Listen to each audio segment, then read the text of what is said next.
Yesaya 50 ayat yang keempat.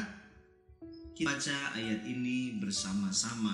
2, 3. Tuhan Allah telah memberikan kepadaku lidah seorang murid, supaya dengan perkataan aku dapat memberi semangat baru kepada orang yang letih lesu. Setiap pagi ia mempertajam pendengaranku untuk mendengar seperti seorang murid. Puji Tuhan. Yesaya memberikan sebuah inspirasi bagi kita sekalian, bahwa sebenarnya setiap pagi Tuhan itu ingin mempertajam pendengaran kita sebagai umatnya. Tapi kadang-kadang kita yang tidak punya waktu, ibarat seorang tua kepada anaknya. Orang tua selalu menginginkan untuk dapat memberi yang terbaik buat anak-anaknya. Satu hari ada satu papa, dia pulang dari pekerjaan, dia tahu mainan kesukaan anaknya. Setiap hari anaknya ngobrol tentang mainan itu. Dan akhirnya satu hari ketika dia gajian, dia beli hadiah itu. Dia bawa pulang kepada anaknya. Kebiasaan anaknya adalah ketika dia mendengar bunyi mobil papanya, dia cepat-cepat tinggalkan kesibukannya. Dia jumpa dengan papanya. Dia bukain pintu kawat, lalu kemudian papanya masuk. Dia sapa papanya. Selamat sore papa, selamat malam. Dia senang sekali jumpa dengan papanya setiap hari ketika papanya pulang dari pekerjaannya. Tapi hari itu dia lebih bersukacita lagi karena ternyata papanya mengetahui apa yang menjadi kerinduan hatinya. Ingin memiliki sebuah mainan, sehingga waktu papanya menyerahkan mainan itu dia bersyukur sekali, dia senang sekali. Tapi perubahan terjadi di besok hari ketika papanya pulang. Ternyata kebiasaan daripada anak itu tidak didapati oleh orang tuanya. Apa kebiasaan anaknya? Selalu menjemput papanya. Ketika mendengarkan bunyi mobil dari papanya, dia berusaha membuka pintu kawat.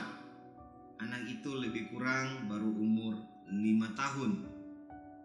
Lalu kemudian papanya menjadi heran, loh, kenapa hari ini anak saya tidak menjemput saya? Anak saya tidak menyapa saya. Lalu dia cari ke sana kemari, tidak didapati. Dia akhirnya datang membuka pintu kamar anaknya. Ternyata anaknya lagi bermain, lagi asik bermain dengan mainan pemberian papanya waktu hari kemarin. Lalu papanya yang menyapa anaknya. Halo nak. Baru anaknya bilang, halo papi. Hanya sebatas itu. Ya, halo papa ya. Ya, hanya sebatas itu. Lalu papanya bilang, wah papa kalau tahu begini papa gak akan beli mainan buat kamu. Nah demikian dengan kita saudara-saudara. Kadang-kadang kita begitu ya. Kita hanya terpesona dengan apa yang kita pinta dari Tuhan. Kita pengen ini, kita pengen itu. Kita datang dengan begitu semangat. Kita menangis, kita berteriak. Kita minta sama Tuhan. Bahkan kita ngotot supaya apa yang kita minta kita dapat dari Tuhan. Tapi tahukah sahabat penjaga menara, kadang-kadang kita seperti anak kecil tadi. Setelah kita dapat apa yang kita mau dari sang papa kita, lalu kemudian kita sudah mulai asik dengan apa yang kita minta itu. Lebih daripada itu, Tuhan selalu rindu. Setiap pagi Dia ingin mempertajam pendengaran kita. Nah, bagaimana supaya kita punya pendengaran bisa dipertajam? Kita ini ibarat murid yang sedang belajar. Terjemahan lain dari kata murid, lidah seorang murid. Terjemahan lainnya adalah lidah seorang terpelajar. Jadi bukan sekedar murid. Murid yang sudah mencapai level di atas. Terpelajar. Bukan sekedar hanya murid yang hanya punya kerinduan. Tapi setelah dia punya kerinduan, dia mengusahakan agar terwujud apa yang ia ingin dapatkan dari seorang guru. Maka dia bisa dikategorikan sebagai seorang terpelajar. Murid, banyak murid.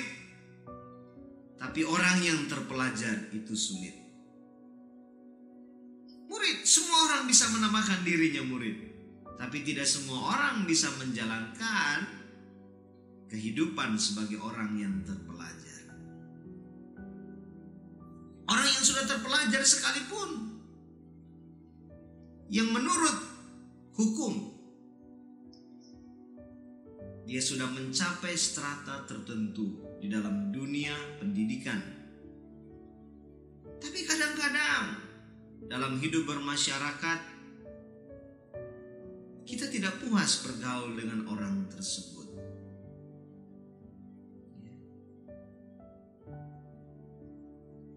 Nah, hari ini kita belajar, biarlah Tuhan memberikan kepada kita lidah seorang murid. Lebih daripada itu, biar kita juga menempati level berikutnya, yaitu kita sebagai murid atau seorang yang punya lidah, yang punya perkataan sebagai orang terpelajar. Supaya apa? Supaya kita bisa menjawab kerinduan Tuhan. Karena Tuhan tidak sekedar menciptakan kita di bumi. Tuhan punya kerinduan yang begitu besar. Salah satu kerinduannya adalah biar ketika kita hadir di masyarakat di mana kita berada, biar ketika kita kita hadir di tempat pekerjaan kita, ketika kita hadir dalam keluarga kita, ketika kita hadir bersama dengan teman-teman kita, ketika kita hadir di tengah-tengah orang yang sedang lesu, yang sedang letih, kita dapat memberi semangat baru kepada mereka. Bisa berkata amin? Nah, pastikan kita supaya kita menjadi seorang pendengar yang baik dari Sang Guru Agung kita ketika dia berbicara. Nah, untuk mendengar dengan baik sekali lagi dibutuhkan usaha. Mendengar bukan sekedar mendengar, tapi mendengar secara tuntas. Saya pikir untuk mencari guru tidak seharusnya, tidak mesti kita harus duduk di bangku pendidikan secara formal. Apalagi kita datang di ruangan-ruangan sekolah, di kampus-kampus secara fisik. Hari-hari ini tidak memungkinkan untuk hal itu terjadi. Tapi minimal setiap orang kita bisa menjadikan mereka sebagai guru kita. Bagaimana cara menjadikan lawan bicara kita sebagai guru? Firman Allah memberikan nasihat kepada kita di dalam Yakobus 1 ayat 19. Di sana dikatakan begini, "Hai saudara-saudara yang kukasihi, ingatlah hal ini. Setiap orang hendaklah cepat untuk mendengar, tetapi lambat untuk berkata-kata, dan juga lambat untuk marah." Jadi sebenarnya gampang sekali, sahabat penjaga menara. Tidak terlalu sulit untuk mendapatkan guru yang baik. Ternyata guru yang baik itu harus diciptakan. Diciptakannya dari mana? Kadang-kadang kita gampang stres, kita gampang marah karena kita menginginkan orang lain harus berlaku seperti apa yang ada di pikiran kita. Kamu tuh ya, kalau berpikir seperti yang mami pikirkan. Kamu tuh ya, kalau berpikir seperti yang papi pikirkan. Kamu anak siapa sih? Kok pola pikir kamu berbeda sama orang tuamu? Apalagi tindakanmu. Konyol kamu ya. Tidak demikian. Jangan kita paksakan terlalu jauh. Tapi minimal kita dengar. Ya, sebagai keluarga tentunya terhadap pasangan kita. Kadang-kadang percekcokan terjadi, kesalahpahaman terjadi, justru karena hal-hal yang sepele. Pasangan kita sedang bercerita sesuatu, kita tidak sabar untuk menunggu dia menyelesaikan apa yang sedang dia katakan. Dia baru berbicara sedikit, kita punya pemahaman sudah jauh ke sana, dan kita pikir dia sedang berbicara apa yang kita pikirkan. Padahal faktanya dia tidak berbicara tentang apa yang kita pikirkan. Dia ingin menceritakan sesuatu yang kita benar-benar belum tahu. Tapi karena ketidaksiapan hati kita membuat kita cepat cut. Dan kita berpikir dia sedang membicarakan sesuatu yang benar ada di pikiran kita. Nah, firman Allah menasihati kita. Setiap orang hendaklah cepat untuk mendengar. Artinya apa? Kita dengar. Sabar untuk mendengar sampai selesai dia bicara. Nah, orang itu kan punya gaya bicara kan macam-macam. Ada yang ingin membicarakan sesuatu, dia muter dulu. Muter sampai habis bensin. Baru dia kembali. Ya, sebenarnya saya itu mau ke sini. Sebenarnya saya itu ingin ucapkan ini. Tapi sudah terlanjur muter sehingga lawan bicaranya tidak bisa memberikan sebuah kesimpulan secara tepat dan benar. Nah, itu sebabnya menghadapi satu kasus ini saja, kita butuh telinga seorang murid. Kita dengar sampai selesai. Baru kemudian kita menyimpulkan. Wah, saya juga banyak belajar dari perkara ini. Ternyata tidak mudah ya. Apalagi kita sudah tidak punya waktu lagi. Kadang-kadang kita ngomong sama anak kita. Kita ngomong, selesai. Kamu mengerti? Kita cepat ingin menarik kesimpulan. Dia mengerti nggak ya? Lalu kita cepat, kita tanya lagi kepada dia. Kalau kamu mengerti, ayo kamu katakan sebenarnya apa yang kamu mengerti. Apa yang kamu ngerti dari yang papi bicarakan. Dia ulangi, ternyata salah. Nah, seperti itu saudara-saudara. Demikian kita terhadap orang lain. Kadang-kadang orang lain sedang berbicara, kita merasa kita sudah mengerti. Ternyata kita belum mengerti apa-apa. Nah, hari ini kita belajar ya. Tuhan tolong kita semua supaya kita ini bisa punya kedisiplinan diri, belajar untuk menjadi seorang murid yang baik. Seorang guru yang berhasil adalah guru yang pernah menjadi murid yang berhasil.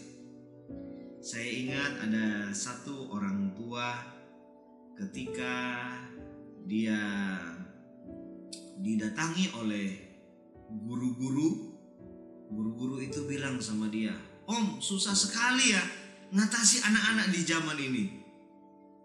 Dia kemudian balas dengan kalimat yang sangat sederhana.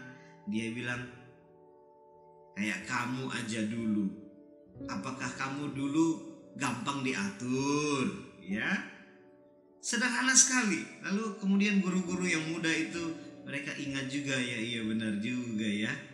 Dulu kita jadi murid juga mungkin guru kita juga bilang susah sekali menghadapi anak-anak sekarang ya. Iya, demikian. Menjadi murid yang berhasil akan menentukan kita menjadi guru yang berhasil. Guru yang berhasil ditentukan bagaimana ketika kita menjadi murid. Pastikan diri kita bahwa kita adalah murid yang dengar-dengaran ketika Sang Guru Agung kita berbicara kepada kita. Dan kita bersyukur pagi-pagi kita sempatkan waktu seperti ini untuk duduk. Supaya apa? Tuhan pertajam pendengaran kita, ya.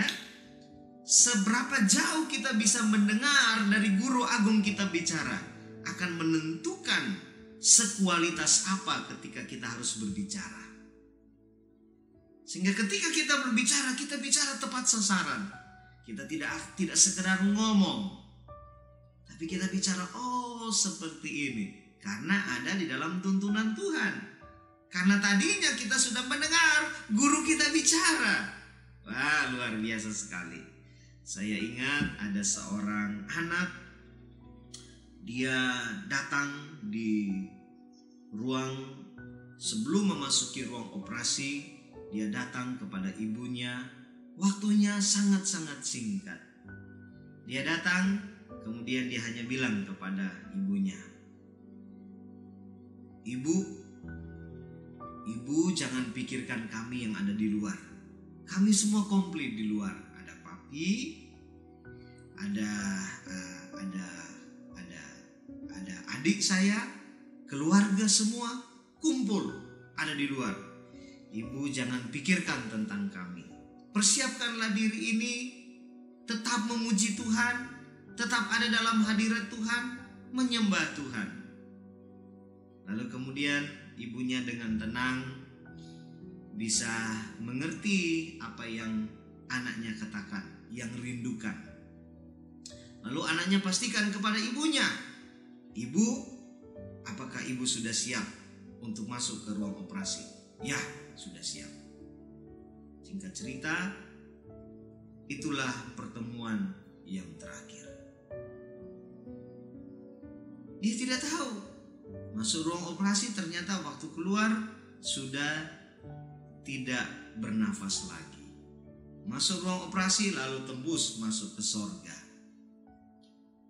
Sebaliknya, ada seorang menelpon temannya. Temannya sakit, sudah mau meninggal. Sudah dirawat beberapa hari, kondisi tubuhnya sangat drop. Hamba-hamba Tuhan berdoa supaya orang ini bisa sembuh dari sakitnya. Sakit yang ditakutin orang di hari-hari ini. Berdoa, puji Tuhan. Tuhan pulihkan sekian puluh persen, di atas 50%. Naik. Dan keluarga besar mereka yakin bahwa keluarga mereka ini, si pasien ini akan sembuh dari sakit. Tapi satu hari ketika dia mendengarkan telepon dari temannya bilang, bagaimana kamu, kesehatan kamu? Oh, ganti dokter. Wah, dokter kamu tuh gak beres. Padahal dengan bantuan dokter yang menangani si pasien ini punya kesehatan kemudian naik lagi. Jadi membaik, semakin hari semakin baik. Pengharapannya mulai naik, semangat hidupnya jadi naik kembali, jadi normal kembali. Tapi gara-gara perkataan dari seorang teman, tiba-tiba apa yang dia dengar dia sampaikan kepada keluarganya. Tolong hari ini juga carikan saya dokter yang baru. Keluarganya bilang, bagaimana mungkin bisa mendapatkan dokter yang baru? Dokter yang sekarang sudah bagus.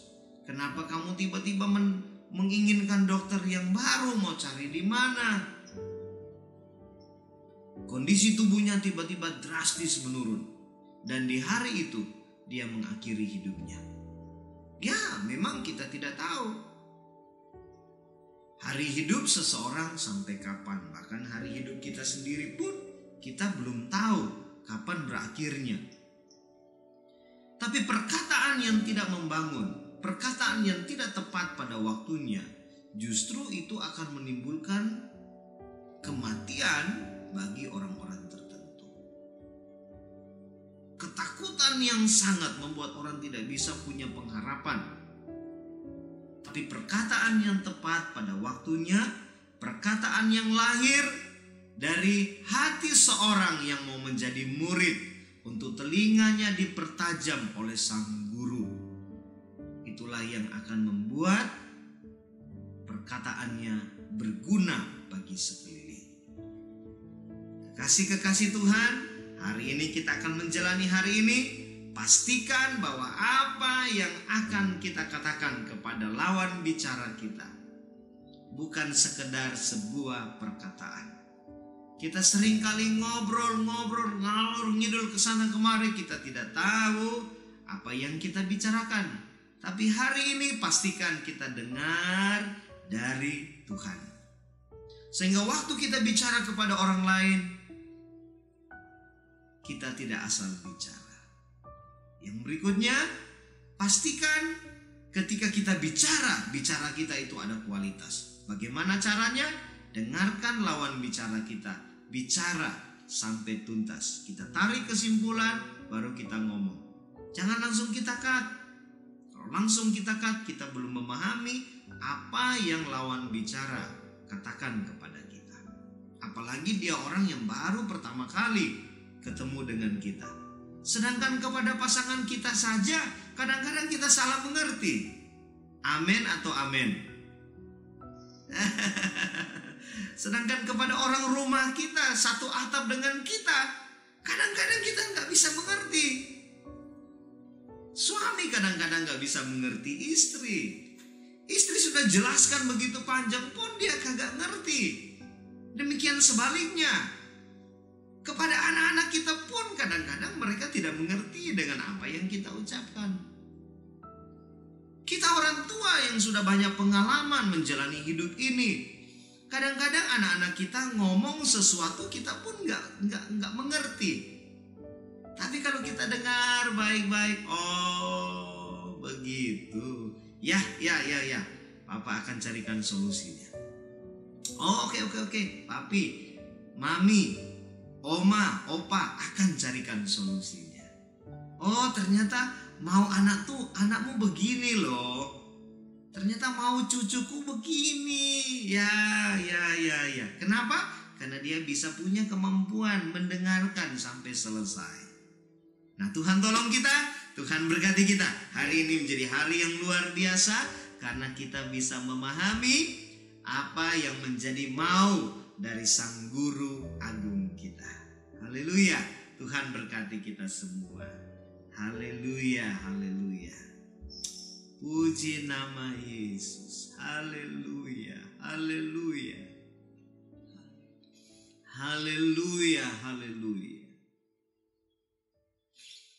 Pegang tangan Tuhan.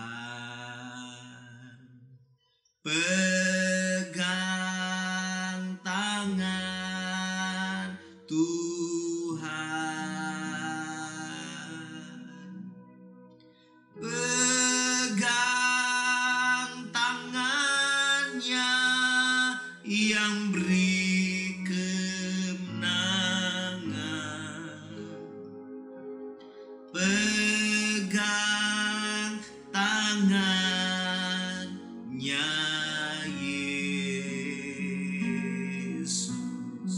seperti seorang anak yang sedang memegang tangan papanya. Berjalan, papanya ingin memperlihatkan sesuatu yang belum pernah dilihat oleh anaknya. Sesekali anaknya menatap wajah papanya.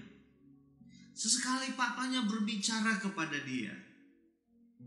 Demikianlah biar hidup kita pun seperti seorang anak kecil itu. Kita pegang tangan Tuhan sambil memperhatikan ketika dia mulai membicarakan sesuatu bagi kita. Tangan seorang papa itu sangat berguna bagi perkembangan anaknya. Apalagi tangan Tuhan yang besar, tangan Tuhan yang perkasa. Waktu kita pegang tangan dia, mengalir begitu banyak inspirasi hikmat untuk kita bisa terapkan dalam kehidupan kita. Pastikan hari ini kita tetap menyerahkan seluruh keberadaan kita kepada Tuhan, dan Tuhan menolong kita semua, kita mengerti dari maunya dalam hidup kita. Bapa, pagi ini hamba berdoa bagi para penjaga menara. Tuhan, tolong kami untuk kami bisa berpegang pada firman-Mu. Pertajam pendengaran kami, bukan hari ini saja, tapi setiap hari. Biar Engkau mempertajam pendengaran kami. Terima kasih banyak Tuhan Yesus yang baik. Pagi ini kami berdoa bagi negeri kami. Berkatilah negara kesatuan Republik Indonesia di dalam nama Yesus. Kami berdoa bagi 34 provinsi yang ada di negara kami.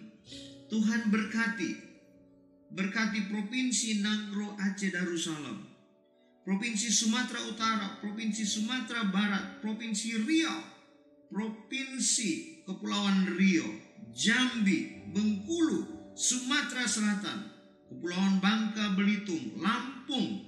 Tuhan tolong warga yang ada di sana, orang-orang percaya yang ada di sana, biar mereka dapat menjadi berkat bagi sekeliling. Kami berdoa bagi provinsi, daerah khusus ibu kota Jakarta, tempat kami tempati. Berkati Provinsi Jawa Barat, Jawa Tengah, Jawa Timur, daerah istimewa Yogyakarta. Berkati. Kami berdoa buat Provinsi Bali, Nusa Tenggara Barat, Nusa Tenggara Timur. Berkati.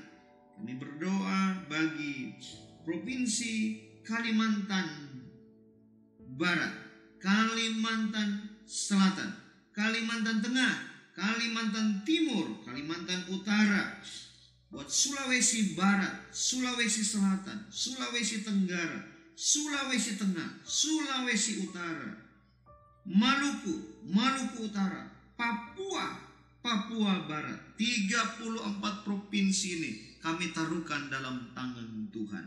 Pemimpin-pemimpin yang ada dalam setiap daerah, setiap provinsi, Tuhan berkati. Kami berdoa berkat keselamatan-Mu atas setiap pemimpin kami, yang di tingkat pusat, di tingkat daerah, wilayah, kecamatan, kelurahan, RT, RW. Berkati semua. Sedikitnya, biarlah mereka juga bisa mendapatkan inspirasi ini. Belajar untuk memiliki telinga seorang murid. Belajar untuk menunggu, mendengarkan apa yang dikatakan lawan bicara, sehingga bisa mengerti secara luas, secara detail, dan dapat mengambil keputusan yang terbaik. Setiap keputusan yang diambil oleh para pemimpin kami di tingkat pemerintahan ini, Tuhan tolong supaya bukan atas kepentingan diri sendiri, kepentingan golongan, tapi untuk kepentingan dan kesejahteraan bersama.